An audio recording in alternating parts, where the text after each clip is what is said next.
Welcome to Daily English Stories. Every story hides a world. Some inspire, some haunt, some stay forever. Chapter 1. The Boy Who Dreamed, in Code. In a quiet suburb of Dobbs Ferry, New York, there lived a boy who loved to think differently. His name was Mark Zuckerberg. While other children spent their afternoons playing basketball or riding bicycles, Mark spent his time staring at a glowing computer screen, lost in the world of logic and code. His parents often found him awake late at night, typing furiously, lines of text and numbers dancing across the monitor. Not because anyone told him to, but because his mind was alive with curiosity. From a very young age, Mark had an unusual way of looking at problems. When something didn't work, he didn't complain. He simply asked, "How can I make it better?"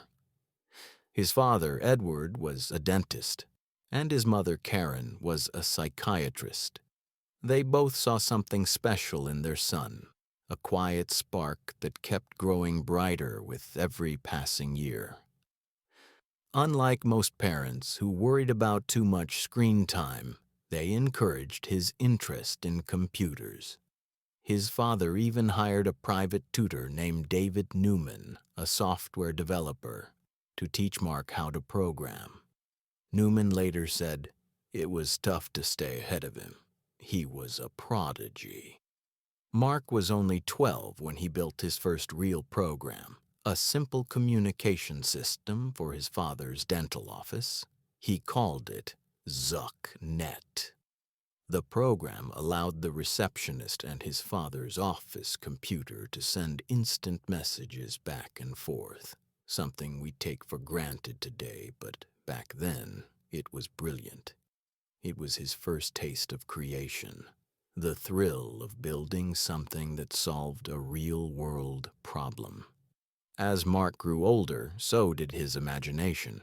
He loved challenges, puzzles, and learning new languages, not just spoken ones, but the languages of computers. C++, Java, and PHP became his tools for creativity. But his curiosity went beyond technology. He read books about history, philosophy, and psychology. He loved to understand how people thought, how they behaved, and why they made certain decisions. This mix of logic and empathy would later shape his greatest creation. At Phillips Exeter Academy, a prestigious boarding school, Mark continued to stand out.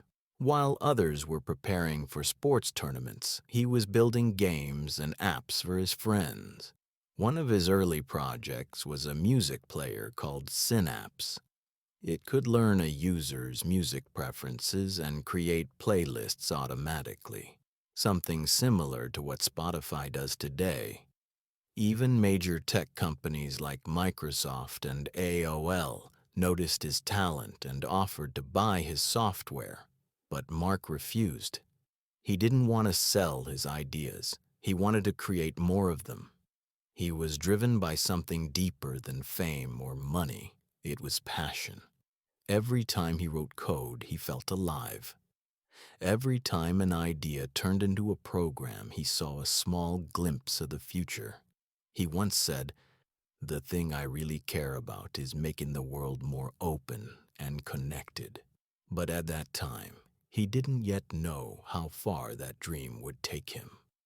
Mark's high school years were filled with quiet ambition. He wasn't the loudest in the room or the most social, but he was always observing, learning how people connected, how they shared, how they formed relationships. The concept of connection fascinated him. He believed that technology wasn't just about machines, it was about people. It could bring individuals together, help them communicate, and maybe even change the way humans interacted forever. His parents, though proud, were sometimes worried. They wanted him to enjoy his youth, to relax, to live like a normal teenager. But Mark was already thinking ahead. When he wasn't coding, he was reading complex papers on artificial intelligence, philosophy, and human behavior. He wasn't trying to be extraordinary. He simply followed his curiosity wherever it led him. Then came the moment that would change everything: his acceptance to Harvard University. It was the dream of every young student, a place where brilliant minds met to build the future. For Mark, Harvard wasn't just a university. It was a playground for ideas. He packed his bags, said goodbye to his family, and stepped into a world that would soon remember his name. At Harvard, he found himself surrounded by students who were ambitious and full of dreams, just like him. The red brick walls, the libraries filled with centuries of knowledge, and the energy of innovation. All of it inspired him. He joined computer science classes, but often he learned faster than his professor could teach. He began to work on new projects, small experimental programs that played with the idea of social connection.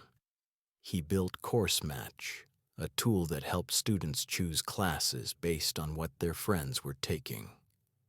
It was a small idea, but it showed his fascination with social networks. Late at night, while most students were asleep, Mark would sit at his dorm room desk, tapping away on his laptop, surrounded by empty coffee cups and notebooks filled with sketches of websites. The sound of typing echoed softly as his roommate snored in the corner. Outside, the cold Boston air swept across the campus, but inside his room, ideas burned brightly. He didn't know it yet, but those sleepless nights were the foundation of something the world had never seen before. A digital universe where billions would one day connect, share, and live part of their lives. By the time his freshman year was ending, Mark was no longer just a student. He was a builder, someone chasing a vision that few could understand. His story was still unfolding, but destiny had already started to move. From the quiet boy who loved to code to the young man entering Harvard with dreams bigger than himself, Mark Zuckerberg was on the edge of something that would redefine communication forever. The boy who once built a chat program for his father's office was now ready to build something much larger, something that would connect the entire world. Chapter 2: The Birth of Facebook. When Mark Zuckerberg arrived at Harvard, he was just another freshman with a backpack full of dreams and a laptop full of ideas. The old brick buildings and the whispering trees of the campus had seen generations of dreamers, but few would leave a mark like he did. For most students, Harvard was a place to study, graduate, and find a good job. For Mark, it was the place where he would build something that would change how the entire world connects. It began in a small dorm room in Kirkland House. Late at night, the faint glow of computer screens lit up the room as Mark typed, his fingers moving fast, his mind racing even faster. Around him, piles of soda cans, pizza boxes, and tangled wires created a kind of organized chaos, the birthplace of an idea. Mark wasn't trying to be famous or rich. He was simply obsessed with solving a problem that fascinated him: how people connect.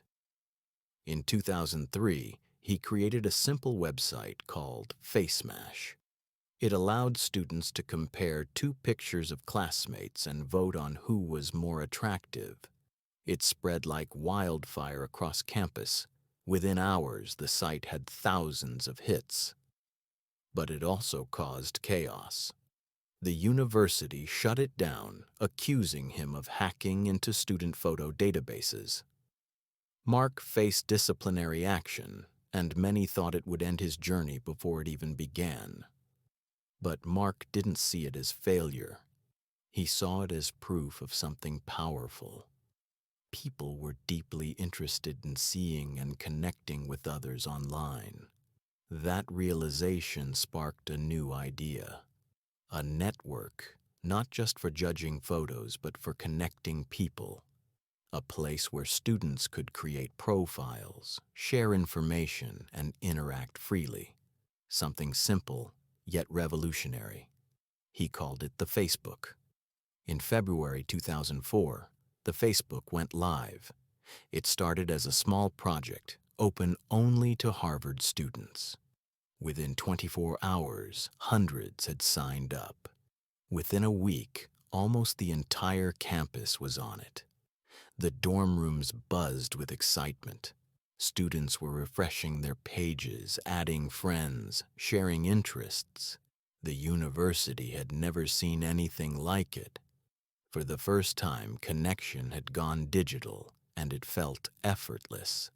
Mark's roommates, Dustin Moskovitz, Chris Hughes, and Eduardo Saverin, joined him, each playing a vital role in building and promoting the platform. Eduardo provided the funding to get things started. Dustin helped code. Chris handled user communication. Together they worked day and night, building features, fixing bugs, and expanding the site to other universities. Soon, the Facebook wasn't just at Harvard. It was spreading across Ivy League schools, then other colleges, and then the world. But growth came with challenges. Servers crashed, competitors emerged, and disagreements started to appear within the team. Eduardo wanted to grow the platform carefully. Mark, on the other hand, wanted speed. He believed that if they didn't move fast, someone else would. And he was right. Companies like MySpace and Friendster were already popular. But Mark wasn't afraid. He often said, "Move fast and break things." To him, innovation was worth the risk of failure. As Facebook grew, something else began to change. Mark's vision. He started to see that this wasn't just a college website. It could be the foundation for a new kind of society. He believed people wanted transparency, connection, and openness. And Facebook could give that to them. When investors and tech entrepreneurs began to notice, opportunities came knocking. One of those opportunities came from Sean Parker, the co-founder of Napster. Sean saw what Facebook could become and offered to help. He guided Mark through the world of Silicon Valley, the land of technology giants and venture capitalists. It was Parker who convinced Mark to drop the from the name.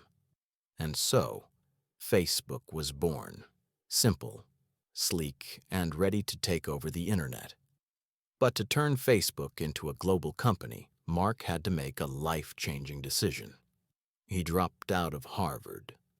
It was not an easy choice. Most would have stayed, finished their degree, and followed the safe path. But Mark believed in something bigger, his mission to connect the world. He packed his things, left the dorm room where it all began, and moved to Palo Alto, California, the heart of the tech revolution. There, in a rented house that became their first office, the young team continued to build. Days turned into nights, nights into weeks. The house was filled with whiteboards, laptops, empty coffee mugs, and endless energy. Mark, wearing his signature hoodie, led with quiet intensity. He wasn't loud or demanding. He led by focus, by example, by an unshakable belief in his vision. Soon, Facebook crossed 1 million users, then 5, then 10. The world had started to change. College students, professionals, parents, everyone wanted to be part of it. Facebook wasn't just a website anymore. It was becoming a way of life. It changed how people shared photos, expressed feelings, and remembered birthdays. It turned the internet into something personal. But success brought problems too. Rivalries with other tech giants grew. Internal disputes began to surface, especially between Mark and Eduardo. Business pressures increased and friendships were tested.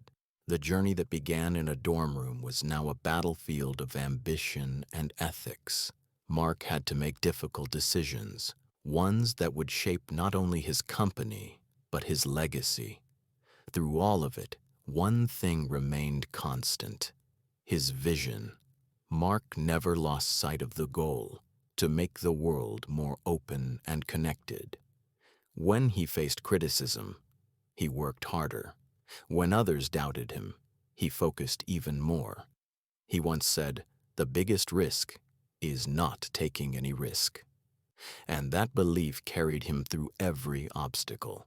By 2006, Facebook had exploded beyond universities. It opened to everyone, from students to grandparents. The platform grew to millions, then hundreds of millions of users, connecting people across every border and culture. Mark, now in his early 20s, had done what few could even imagine. He built a bridge that spanned the entire world. What began as a small project in a Harvard dorm room had become one of the most influential creations of the modern age. It changed how people communicated, how businesses operated, and how the world shared its stories. Mark's dream of connection had come true, but his journey was far from over. Because with great power comes great responsibility, and the world was about to test both his vision and his values in ways he could never have predicted. Chapter 3: Beyond Success, the Visionary and His Legacy. When Facebook became a global phenomenon, Mark Zuckerberg was still only in his 20s.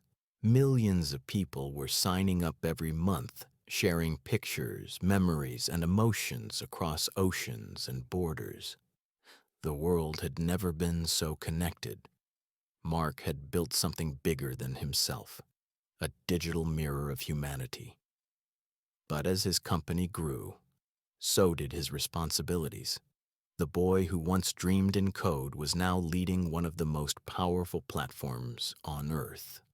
By 2010, Facebook had transformed from a simple networking site into a cultural revolution. People no longer just used the internet, they lived on it.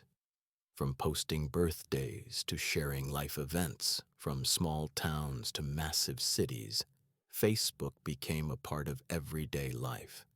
Governments, businesses, and even revolutions began to use it. It had become more than a platform. It was a voice. And behind that voice stood a quiet man who still preferred hoodies over suits and ideas over applause. Mark's focus was never on fame or wealth.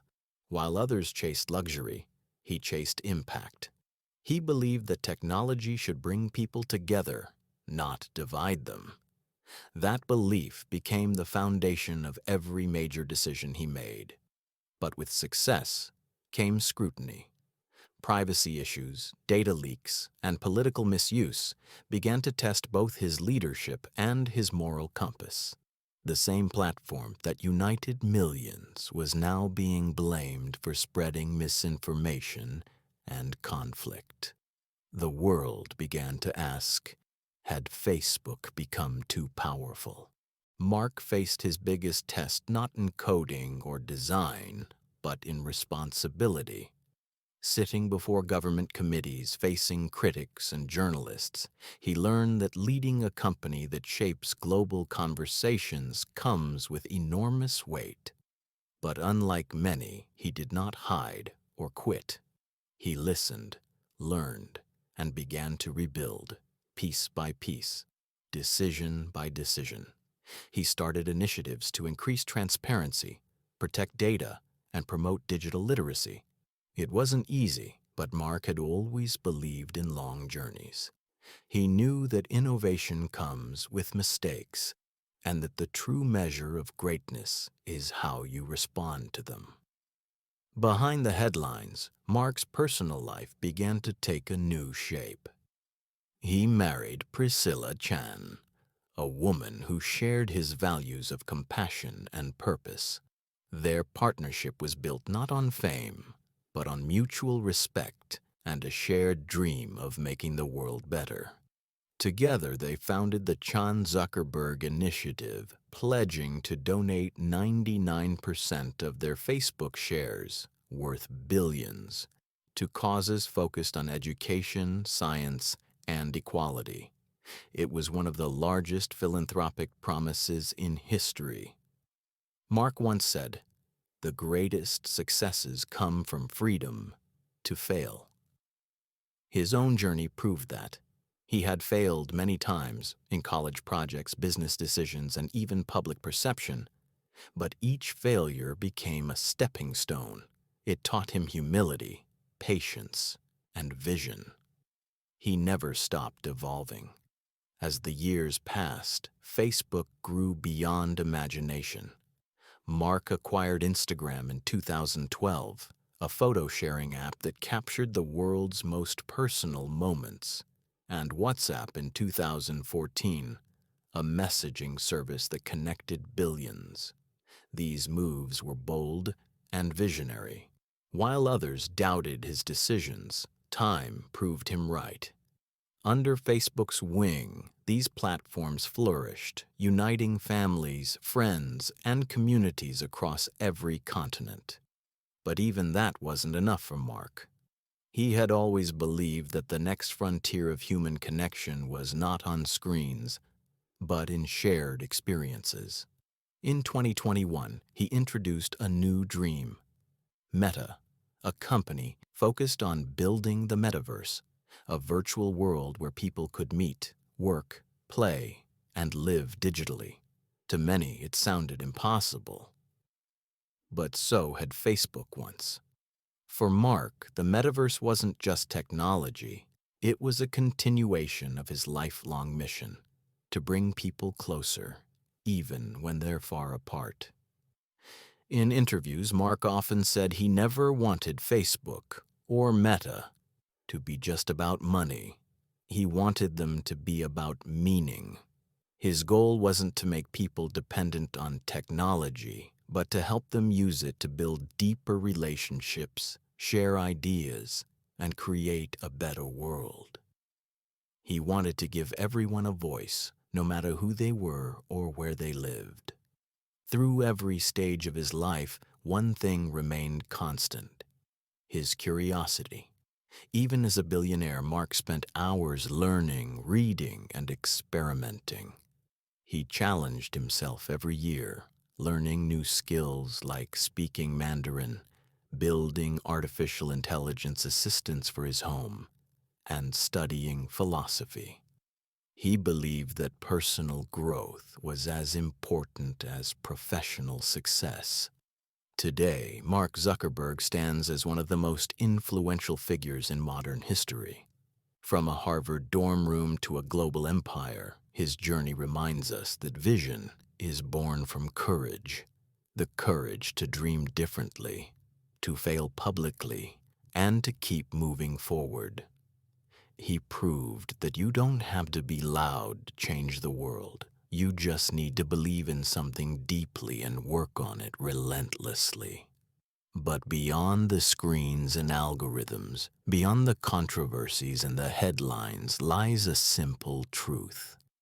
Mark's story is about connection.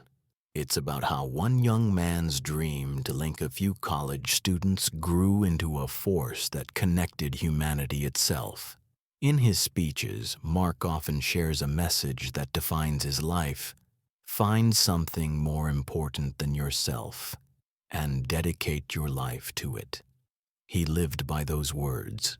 Through every challenge, through every success, he kept his focus on that purpose, connecting the world.